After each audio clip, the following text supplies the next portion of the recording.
এটা আমরা ওই রাস্তাটার সমস্যা, এখানে খুব খারাপ অবস্থা হয়ে রয়েছে, গাড়ি ঘোড়া যাইতে পারে না, এটার লেগে মানে আপনার কাছে আওয়া আর কি। এই জায়গাটার নাম হচ্ছে সায়দারপাড় শিমুলতলা ভৈরবথলি এলাকা ফটিকরায়। এটা আমরা চাই আর কি দপ্তরের কাছে যাতে এইটার একটু সুস্থ পরিবেশটা ভালো সঠিক করা হয়।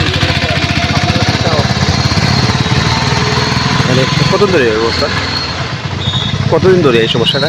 এটা প্রায় 3-4 মাস থেকে এইরকমই আছে, বা আর একটু বেশি হইতে পারে, আমি সঠিকভাবে বলতে পারলাম না কতদিন, 3-4 মাস বা তার বেশি হইব।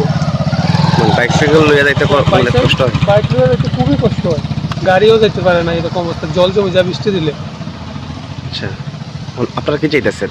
আমরা চাইতেছি যাতে এটা ঠিক করা হয়, ভালো করিয়া দেওয়া হয় সরকারের তরফ থেকে। আজকে তো বৃষ্টি পড়তেছে, হ্যাঁ, আবহাওয়া খারাপ, তো এখানে কি বাইক সাইকেল লইয়া যাতায়াত করতে কোনো কষ্ট হয়? অবশ্যই কষ্ট হয়, এদিকে যাওয়া যায় না, জল জমিয়ে রয়েছে, অনেক জল। কি নাম আপনার? আমার নাম রিঙ্কু দেবনাথ। কোন এলাকার বাসিন্দা? আমি ফটিকরায়ের। আচ্ছা, মানে আপনি বাইক লইয়া দিকে যাওয়ার পথে এই সমস্যাটা হয়েছে? হ্যাঁ হ্যাঁ। ঠিক আছে।